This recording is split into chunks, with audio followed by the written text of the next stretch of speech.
Hello दोस्तों, कैसे हो आप सब? अच्छे हो? चलो दोस्तों, अच्छे हो, अच्छी बात है।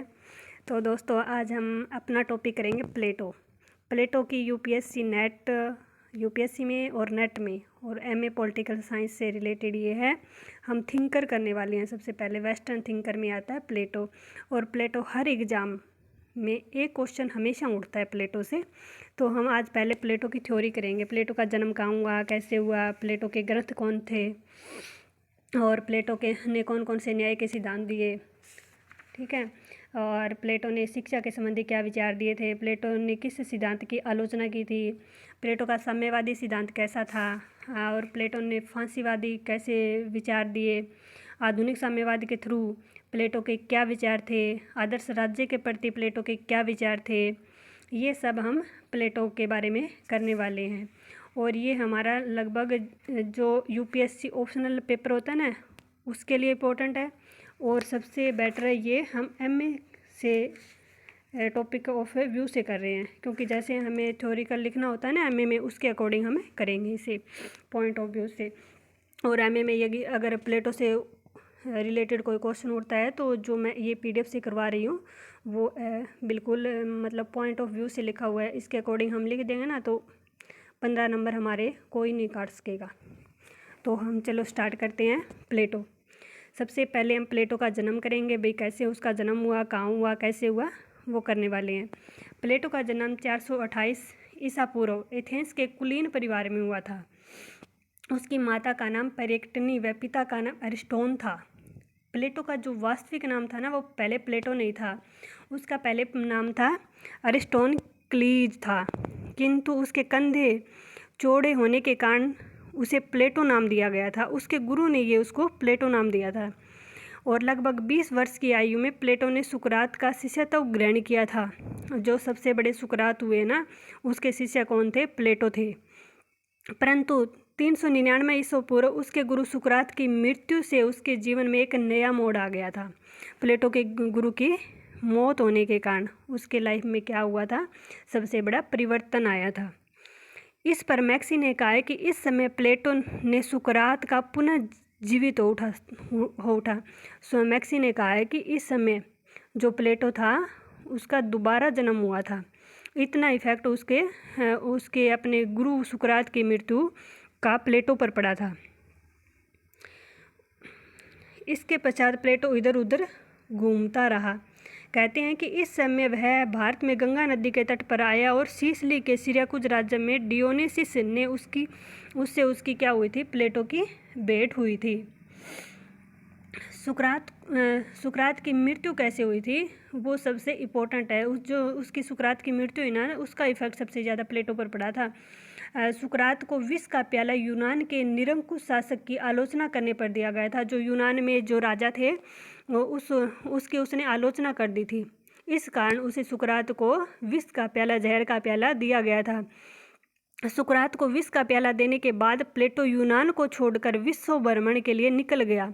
उसने क्या किया था? विश्व का भ्रमण किया था प्लेटो ने। जब उसके गुरु की मृत्यु हो गई थी तब उसने विश्व की यात्रा आरंभ कर दी। कहते हैं कि वह इस समय भारत भी आया था। भारतीय वर्ण व्यवस्था से प्रभावित होकर उसने न्याय का आधार कर्तव्य पालन को बताया। विश्व भ्रमण के बाद प्लेटो पुनः यूनान गया। उसने विश्व का भ्रमण किया और फिर से वह दोबारा कहाँ गया था? यूनान गया था। यूनान पे वहाँ उसने क्या किया? वहाँ पर अकादमी नामक शिक्षण संस्थान की स्थापना की। इस शिक्षण संस्थान के द्वार पर लिखा था, ज्यामिति से अपरिचित व्यक्ति यहाँ प्रवेश न करे। यहाँ पर उसने रिपब्लिक नामक पुस्तक भी प्लेटो ने लिखी थी,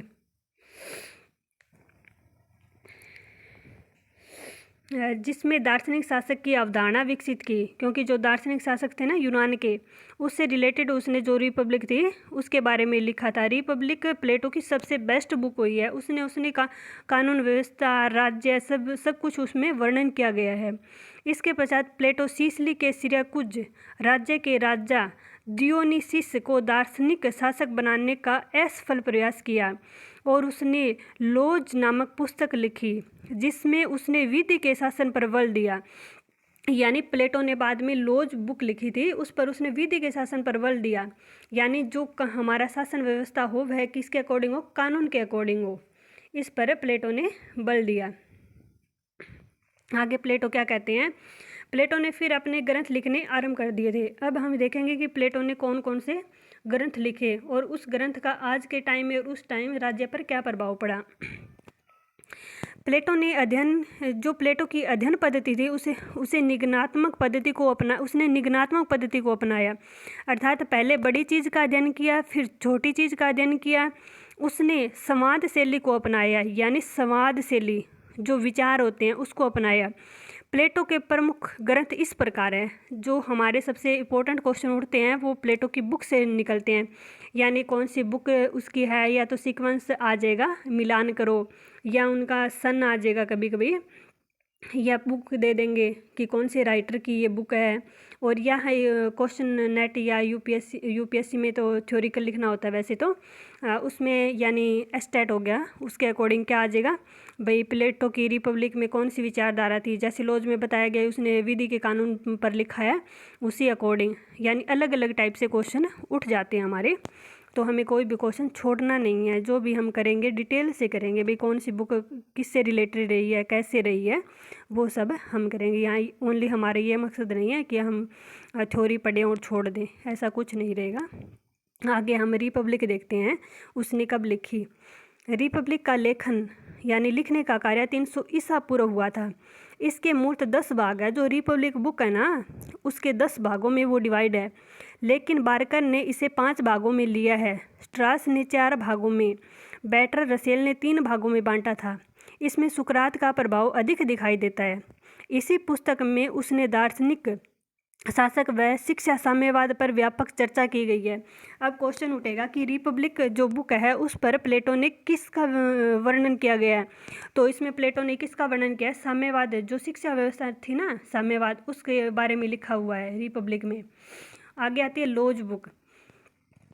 लॉज में क्या लिखा है, यह जीवन काल के अंतिम वर्ष 344 ईसा पूर्व में लिखी गई। इसमें उसने विधि के शासन पर बल दिया। जो लॉ है उसकी बुक, उसमें विधि के शासन पर बल दिया गया है।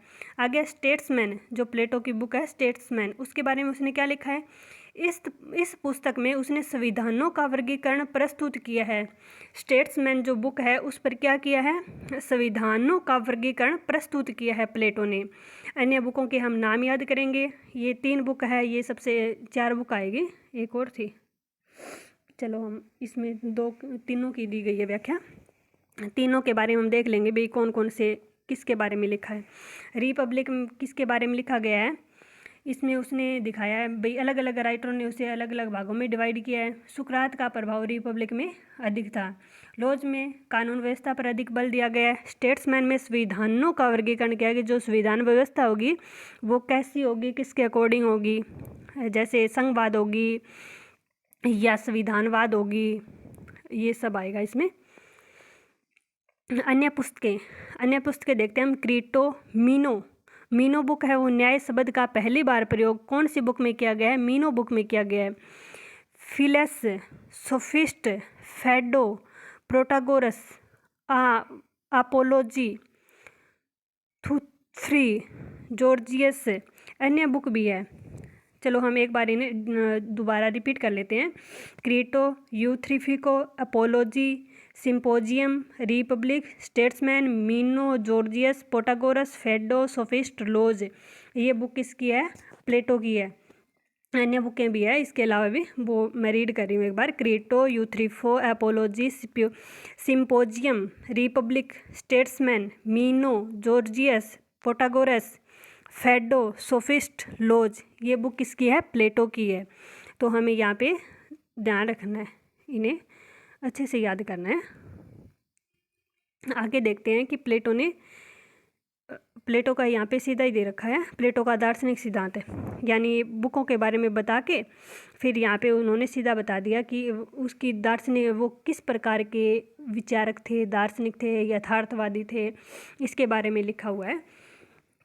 तो हम देख लेते हैं प्लेटो का दार्शनिक सिद्धांत, यानी उसने कौन कौन से सिद्धांत दिए।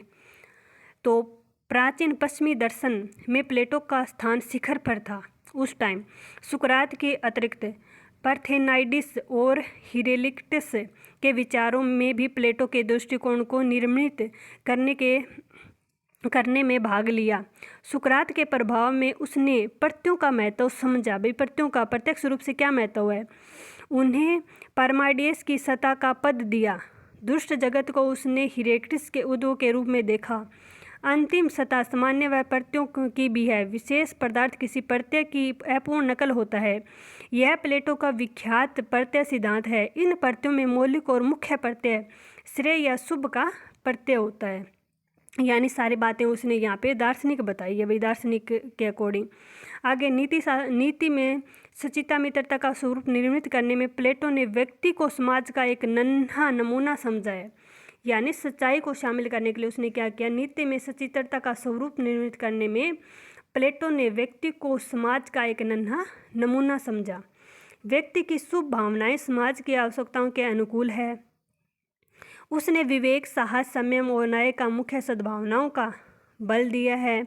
यानी यहाँ पे यही बातें बताई गई है भाई। आदर्श दार्शनिक वही चीज़ें होती है जो हमारी भावनाएं से जुड़ी हुई, उसके अकॉर्डिंग यहाँ पे सब दिया गया है।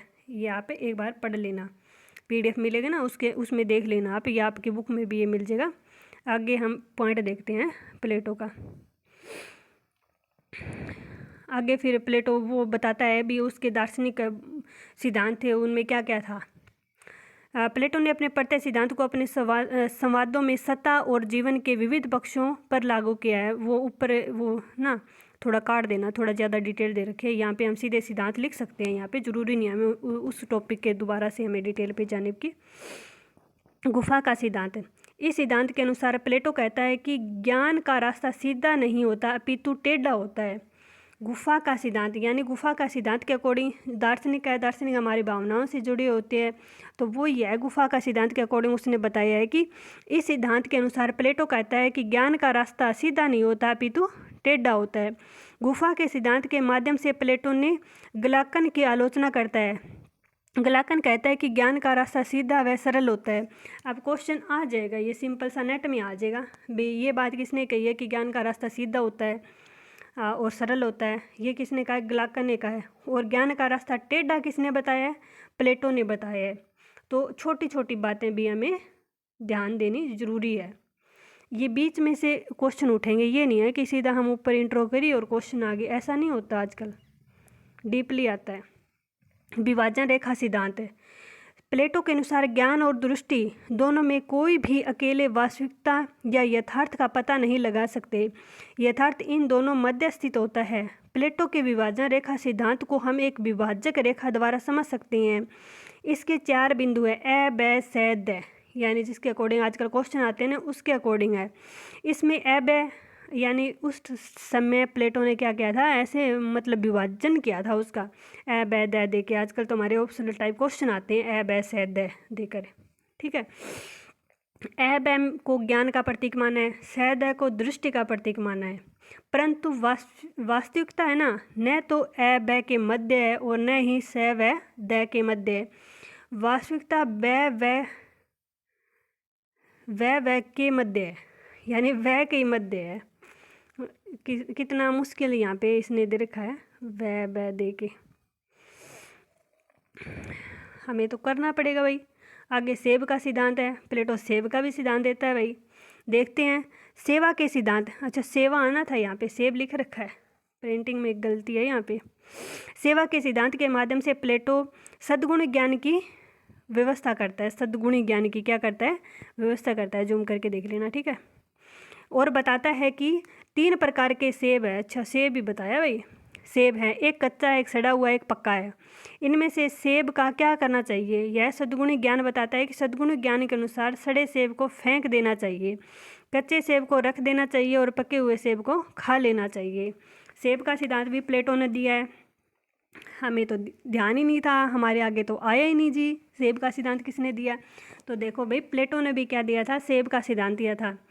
सेब के सिद्धांत के माध्यम से प्लेटो ने सद्गुण, यानी जो ज्ञान में डूबा हुआ है, जिसमें सारे गुण हैं, सारे गुण, प्लेटो ने ये नहीं माना भाई गुरु जैसे गुण हो, ये नहीं था प्लेटो का सद्गुणी में। प्लेटो के सद्गुणी में वही सद्गुणी था जिसमें शासन व्यवस्था चलाने की अच्छी कला थी, जो अपनी शासन व्यवस्था भी अच्छी तरह से चला सके, जो प्रशासन के यानी जो प्रशासन के लोग हैं उसके साथ अच्छा कोऑर्डिनेशन रख सके, जो उसका राज्य है राज्य के लोगों को खुश रख सके, उसको रोटी पानी अनाज सारी ज़रूरतें उनकी पूरी कर सके। ये सब गुण थे ना, वही क्या था, सद्गुणी था उस टाइम में। आज हमारा मतलब थोड़ा सद्गुणी में अलग है, लेकिन ऐसा नहीं है। और बताता है कि 3 प्रकार के सेब है, एक कच्चा है, एक सड़ा हुआ और पक्का है। इनमें से सेब का क्या करना चाहिए? इसमें उसने बताया कि जो सद्गुणी यानी ज्ञान बताया जाए, सद्गुणी ज्ञान के अनुसार सड़े सेब को फेंक देना चाहिए, यानी जिसमें शासन करने की बिल्कुल ही कला नहीं है, जिसको पता ही नहीं भी कि शासन व्यवस्था की कैसे जाएगी, उसे राजा नहीं बनाना चाहिए, उसे शासन व्यवस्था से क्या है, उतार देना चाहिए। कच्चे सेब का रख देना चाहिए। इसका अर्थ ये है कि जिसमें कुछ गुण है शासन करने के, उसे एक बार रख, ये नहीं है कि उसे शासन व्यवस्था सौंप दी जाए, ये है कि उसे शासन व्यवस्था के लिए एक बार ट्राई कर लेना चाहिए, यानी साइड में रख देना चाहिए। इसका मतलब है कि उसे समय आने पर हम उसका प्रयोग करेंगे, राजा बनाएंगे, ये सब है। पके हुए सेब को खा लेना चाहिए और हमें लगे कि ये पर्सन हमारी शासन व्यवस्था को अच्छे से चला सकेगा, तो उसे क्या है, शासन यानी राजगद्दी सौंप देनी चाहिए। ये था प्लेटो का सेब का सिद्धांत। ठीक है, आगे क्या कहता है, प्लेटो का न्याय का सिद्धांत। सबसे इम्पोर्टेंट यहाँ से उठता है भाई, न्याय का सिद्धांत कैसे था। ये भी वो क्वेश्चन थे ना, सेब का सिद्धांत, और वो हमें ओनली ऑप्शनल टाइप के उसके पॉइंट उठाने हैं, उसके अंदर जाने की ज़्यादा हमें ज़रूरत नहीं है। ये देखना है भाई उसने कौन कौन से सिद्धांत दिए। ये प्लेटो का न्याय सिद्धांत है। प्लेटो के अनुसार उपयुक्त सिद्धांतों में यह कमी थी कि वे न्याय को बाह्य वस्तु मानते थे, जबकि न्याय तो आत्मा से संबंधित आंतरिक वस्तु है। मानव आत्मा के 3 तत्व हैं, यानी पहले थे दार्शनिक, पूरे दार्शनिक में डूबे हुए थे, उन्होंने न्याय व्यवस्था पर बिल्कुल भी ध्यान नहीं दिया। तो प्लेटो यहाँ पे बताता है, सबसे इम्पोर्टेंट सिद्धांत देता है न्याय का सिद्धांत है। यह उसकी रिपब्लिक बुक में दिया गया है, न्याय सिद्धांत है, उसकी पुस्तक में न्याय सिद्धांत की व्याख्या की गई है रिपब्लिक में। तो हम देखते हैं क्या बताया है। उसने बताया न्याय में बुद्धि हो, साहस और तृष्णा यानी इच्छा हो। प्लेटो का कहना है कि तीनों तत्व जब उचित अनुपात में रहते हैं तो व्यक्ति न्याय की स्थापना होती है। यहाँ उचित अनुपात का आशय है कि शौर्य व तृष्णा का प्रयोग बुद्धि के अनुसार करना चाहिए। ये क्वेश्चन उठेगा कि प्लेटो ने न्याय के सिद्धांत में किन किन 3 चीज़ों को उपयोगी माना है, बुद्धि को, साहस को, तृष्णा को। एक और दे देगा, कौन सा सही है, कौन से 3 आते हैं, 1 2 सही है, 1 2 3 सही है। तो इस तरह हमें ध्यान रखना जरूरी है कि कौन से दिए थे, बुद्धि, साहस और तृष्णा। प्लेटो का कहना है कि 3 तत्व जब उचित अनुपात में रहेंगे या व्यक्तिगत न्याय की स्थापना होगी, वहीं क्या होगी, व्यक्तिगत न्याय की स्थापना होगी, जिसमें बुद्धि भी हो। और बुद्धि के अकॉर्डिंग अकेले ये नहीं है कि हमारे में ज्ञान तो बहुत है, लेकिन हम उसे ज्ञान को प्रकट करने के लिए हमारे पास हिम्मत है नहीं, हम सोए रहते हैं सारा दिन, तो वो बुद्धि हमारे कोई काम नहीं आएगी। तृष्णा है कि हमारे पास बुद्धि भी है, साहस भी है, भी हम कर सकेंगे, लेकिन साहस कुछ करने की इच्छा नहीं है। जैसे कि मेरे पास कुछ मुझे मतलब पॉलिटिकल का ज्ञान है और मैं चाहती हूँ भी मैं बच्चों को पॉलिटिकल पढ़ाऊँ, लेकिन उसके साथ साहस उठता है बार बार भाई हाँ पढ़ाऊँ, लेकिन पढ़ाने की एक आंतरिक इच्छा है ना, वो उत्पन्न नहीं होती। जब तक हमारे अंदर आंतरिक इच्छा उत्पन्न नहीं होगी तब तक हम कुछ नहीं कर पाएंगे। इसी कारण प्लेटो न्याय के सिद्धांत में कहता है कि हमारे पास बुद्धि, साहस और तृष्णा तीनों चीज़ों का होना बहुत ही उपयोगी है। यहाँ पे ये बताते हैं। आगे न्याय के बारे में क्या बताता है, प्लेटो आगे कहता है कि राज्य का निर्माण वृक्षों और चट्टानों से नहीं होता, अपितु उसमें निवास करने वाले लोगों से होता है। अर्थात मानव आत्मा के 3 तत्वों में से ही राज्य के तीनों वर्गों का निर्माण होता है, यानी जो 3 तत्व है ना, उसे से क्या होता है, राज्य का निर्माण होता है। जिन व्यक्तियों में बुद्धि की मात्रा अधिक होगी वे दार्शनिक वर्ग का निर्माण करेंगे, जिनमें शौर्य की मात्रा अधिक होगी वे सैनिक बनेंगे, जिनमें तृष्णा अधिक होगी वे उत्पादन वर्ग का निर्माण करता है। ये अलग अलग दे दिया। लेकिन हम अपने अकॉर्डिंग भी सोच सकते हैं, भाई जिनमें बुद्धि होगी, साहस होगी, तृष्णा, इच्छा होगी, वही अच्छे से काम करेगा। लेकिन हमें अपना दिमाग यहाँ पे थोड़ा कम लगाना है। हमें ये बात भी देखनी है कि प्लेटो ने इनका क्या अर्थ माना है।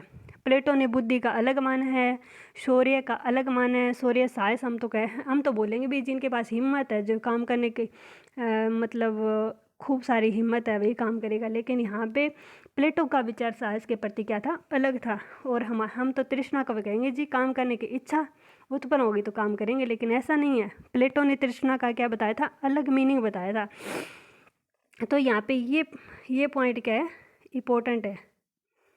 ठीक है, कौन सी इम्पोर्टेंट है भाई, ये यहाँ से ये इम्पोर्टेंट है, हमें ये देख लेंगे। यहाँ पे जिन व्यक्तियों में बुद्धि की मात्रा अधिक होगी वे दार्शनिक वर्ग का निर्माण करेंगे, जिनमें शौर्य की मात्रा अधिक होगी वे सैनिक बनेंगे, जिनमें तृष्णा अधिक होगी वे उत्पादन वर्ग का निर्माण करता है। प्लेटो के अनुसार आगे देखते हैं, प्लेटो के अनुसार प्लेटो क्या कहता है। प्लेटो आगे क्या कहता है, बुद्धि साथ तृष्णा के बारे में ही आगे प्लेटो क्या है, व्याख्या करता है भाई। ठीक है, प्लेटो का कहना है कि तीनों तत्व जब उचित अनुपात में रहेंगे वे व्यक्तिगत न्याय की स्थापना होती है। वहाँ उचित अनुपात का आशय है। शौर्य व तृष्णा का प्रयोग बुद्धि के अनुसार होता है। ठीक है, और प्लेटो आगे क्या कहता है, प्लेटो कहता है कि राज्य का निर्माण वृक्षों से नहीं हुआ, निवास करने वाले लोगों से। ये हमने अभी कर लिया, वही लाइन दोबारा रिपीट हो रही है यहाँ पे। ठीक है, आगे क्या है, अधिक होगी। ठीक है, प्लेटो अच्छा, फिर यहाँ पे ये इसलिए राज्य व्यक्ति का वृहत्तम रूप है। प्लेटो के अनुसार चूंकि मानव आत्मा से राज्य का निर्माण है। यहाँ पे ये है प्लेटो के अनुसार। प्लेटो क्या कहता है कि मानव जब मनुष्य है तभी क्या है, राज्य का निर्माण है। और राज्य व्यक्तियों के बिना राज्य का निर्माण नहीं है, इसलिए राज्य व्यक्ति का ही वृत्त रूप है। इसलिए प्लेटो मानता है कि राज्य व्यक्ति का वृत्त रूप है। प्लेटो राज्य के 4 भाग मानता है, बुद्धि, साहस, तृष्णा और संयम।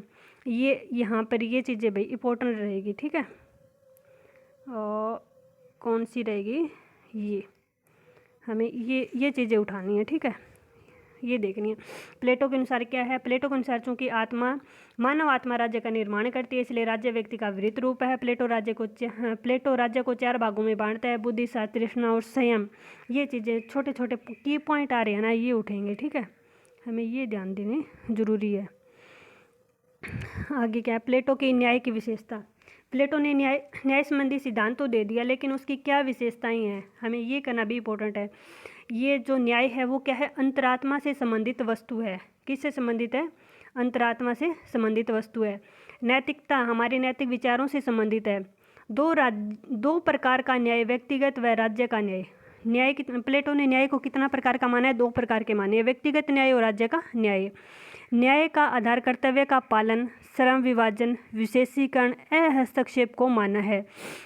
यहाँ हम अपने अकॉर्डिंग देख लेंगे। जब क्वेश्चन आएंगे हम सोचेंगे नहीं जी न्याय तो ऐसे होता है, लेकिन हमें अपने जो आज के टाइम में न्याय है ना उस पर नहीं जाना। हमें ये देखना है कि प्लेटो ने उस टाइम न्याय को क्या माना था, वो चीज़ें हमें अपने माइंड में ध्यान करनी होगी। ठीक है, उसने आगे क्या बताया, न्याय का आधार कर्तव्य का पालन। जब हम अपने कर्तव्य का पालन करेंगे ना भाई, जो राजा है वो राजा बनेगा जिनका शौर्य और उसने अलग अलग विभाजन किया था ना, वही चीज़ें यहाँ पे। श्रम विभाजन, विशेषीकरण, हस्तक्षेप को माना है। न्याय का पालन करने के लिए दार्शनिक शासक को सौंपता है, यानी किसको सौंपता है, दार्शनिक शासक को वो सौंपता है। ठीक है, शिक्षा व साम्यवाद को न्यायपूरक सिद्धांत मानता है। क्या मानता है, शिक्षा व साम्यवाद को न्यायपूरक सिद्धांत मानता है। हम एक बार इसको रिपीट करते हैं। अंतरात्मा से संबंधित वस्तु है, नैतिकता से संबंधित है। 2 प्रकार का न्याय, व्यक्तिगत व राज्य का न्याय है। न्याय का आधार कर्तव्य का पालन है। श्रम विभाजन, विशेषीकरण, हस्तक्षेप को मानता है। न्याय का पालन करने के लिए दार्शनिक शासकों को सौंपता है। शिक्षा व साम्यवाद को न्यायपूरक सिद्धांत मानता है। ये प्लेटो ने क्या बताए, न्याय से संबंधित बताए। आगे प्लेटो की न्याय का विचार सिद्धांत तो दे दिया, लेकिन उसकी वहाँ भी आलोचना की, तो हमें यहाँ आलोचना भी देखनी है अभी किस फील्ड में प्लेटो की आलोचना हुई। ठीक है, तो हम यहाँ पे प्लेटो की क्या देखेंगे, आलोचना देखेंगे। चलो स्टार्ट करते हैं। आलोचना। प्लेटो विधि के शासन की मांग नहीं करता। प्लेटो विधि के शासन की मांग नहीं करता, क्योंकि विधि के शासन की मांग करता है आगे आगे करेगा वो लॉज बुक में। यहाँ पे उसने रिपब्लिक बुक के अकॉर्डिंग लिखा है, पहले उसने शायद ये लिखी है, प्लेटो विधि के शासन कानून के शासन की मांग नहीं करता। नैतिकता समाज सापेक्ष होती है, जो समाज के साथ बदलती रहती है। जो हमारे नैतिक विचार होते हैं ना वो, यानी आज के टाइम में देख लेते हैं हम, जो पहले के नैतिक विचार, हमारे विचार अलग थे, आज आने वाले समय के अकॉर्डिंग हमारे विचारों में भी क्या आ रहा है, परिवर्तन आ रहा है। यही था कि समाज के साथ बदलते रहते हैं। दार्शनिक शासक को सारी शक्तियाँ सौंपता है जो निरंकुश शासक के समान है। अच्छा, आलोचना हो रही है अभी, प्लेटो ने क्या किया वो गलत था, ठीक है। प्लेटो ने दार्शनिक शासक को सारी शक्तियाँ सौंप दी थी उस टाइम। उसने कहा था कि जो मतलब उसने ना शिक्षा का विभाजन किया हुआ था एक एज के अकॉर्डिंग, भाई इतना स्टडी करेगा वही दार्शनिक राजा बनेगा। इसको जो अन्य जो थे राइटर उन्होंने आलोचना की है, दार्शनिक शासक को सारी शक्तियाँ सौंप देंगे अगर हमें, तो ये तो है ही कि वह क्या होगा, अपनी शक्तियाँ सारी उसके पास होगी तो जनता का शोषण करेगा, वो क्या निरंकुश शासक अपने आप हो जाएगा। उसने कर्तव्य पालन की बात तो कही है लेकिन अधिकारों की बात नहीं कही। प्लेटो निम्न वर्ग के उत्थान व सामाजिक न्याय की अवहेलना करता है जो वर्तमान के न्याय का मूल मंत्र है। यानी जो उस समय जो बातें प्लेटो ने नहीं की थी, जो अधिक शक्तियाँ उसने राजा को सौंप दी थी, जनता की तरफ कोई ध्यान नहीं दिया, भाई जनता का शोषण हो जाएगा। तो हम एक बार रिपीट कर लेते हैं, ये जो प्लेटो विधि के शासन की मांग नहीं करता, कानून के शासन की मांग नहीं करता था। नैतिकता समाज सापेक्ष होती है, जो समाज के साथ क्या बदलती है, क्योंकि प्लेटो ने क्या था, नैतिकता दार्शनिक विचारक था ना, इसलिए उसने क्या किया था, नैतिकता पर अधिक बल दिया था, यथार्थ पर बल नहीं दिया, क्योंकि आज के अकॉर्डिंग हमें अन्य वस्तुओं पर भी ध्यान देना जरूरी है। दार्शनिक शासक को सारी शक्तियाँ सौंपता है, जिससे क्या वह होगा, यानी निरंकुश शासक बन जाएगा।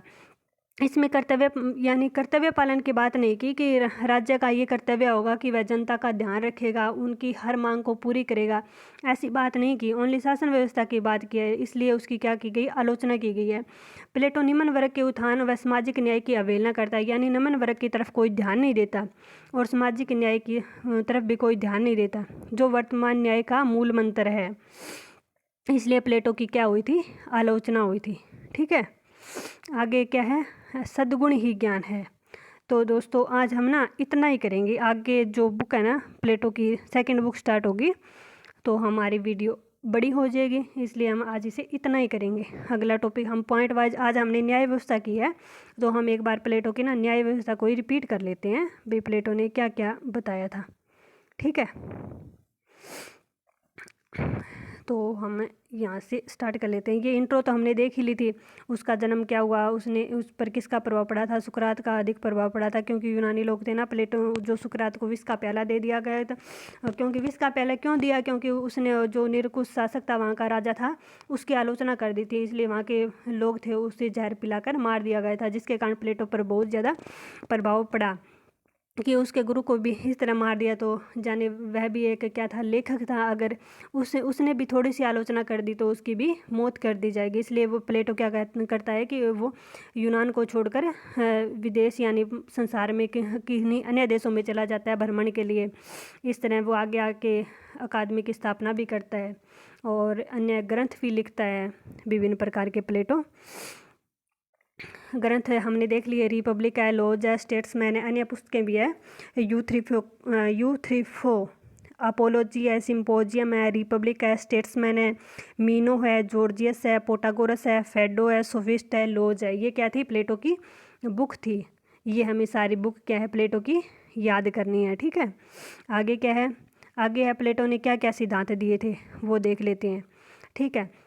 ये दो सिद्धांत, ये तीन सिद्धांत है, ये ओनली हमें याद रखने हैं। भी सिद्धांत कौन, एक गुफा का सिद्धांत दिया था, एक विभाजन रेखा का सिद्धांत दिया था, एक सेब का सिद्धांत दिया था और एक न्याय का सिद्धांत दिया था। प्लेटो ने कितने सिद्धांत दिए, न्याय यानी सिद्धांत कितने दिए थे, 4 सिद्धांत दिए थे। कौन कौन से थे, गुफा का सिद्धांत, विभाजन रेखा का सिद्धांत, सेब का सिद्धांत और न्याय का सिद्धांत, ठीक है। और सबसे इम्पोर्टेंट था प्लेटो का, वो कौन सा था, न्याय का सिद्धांत था, जिसमें प्लेटो सबसे अधिक बल देता है बुद्धि, साहस और तृष्णा। और प्लेटो बुद्धि, साहस और जो तृष्णा है ना, उसमें प्लेटो खास बल देता है। यानी यहाँ पे हम अपने दिमाग से सोचेंगे भी ये तो वो ही है भाई, हमारी बुद्धि है, साहस और तृष्णा हमारी इच्छा है, उसी के अकॉर्डिंग कह रहा है। लेकिन प्लेटो यहाँ पे इन शब्दों की जो मीनिंग है ना प्लेटो का, वो अलग है। वो देखते हैं, जिन व्यक्तियों में बुद्धि की मात्रा अधिक होगी वे राजा बनेंगे, जिनमें शौर्य या साहस अधिक है वे सैनिक बनेंगे, जिनमें इच्छा शक्ति है वो उत्पादक वर्ग बनेंगे यानी किसान बनेंगे। ये इसका प्लेटो का यहाँ पे मीनिंग अलग है, ठीक है। ये भी फिर उसने लास्ट में क्या कहा था, यानी जो न्याय सिद्धांत है उसमें राज्य संबंधी भी कुछ विचार देता है प्लेटो। उसमें राज्य संबंधी कहता है कि जो हमारा राज्य है ना, ये नहीं है कि पेड़ पौधों से हमारा राज्य है।